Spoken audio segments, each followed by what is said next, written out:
You know you could be the winner if you really wanted to, right? But the problem is you keep playing that what if game. What if it don't work? What if I fail? Nah, flip it. What if it does work? And what if you win? Then what? You're gonna be sitting there happy, right? You say you wanna win, but then you're scared to lose. What sense does that even make? Look, you can't talk about wanting to win and then be scared of the risk.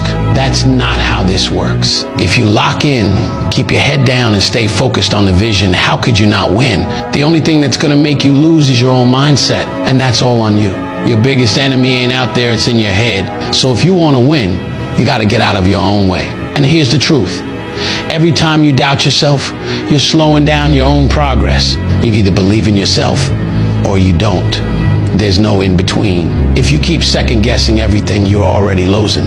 But when you stop playing scared and start moving like you're built for this, you'll see everything change. So stop thinking about what could go wrong and start focusing on what's gonna go right.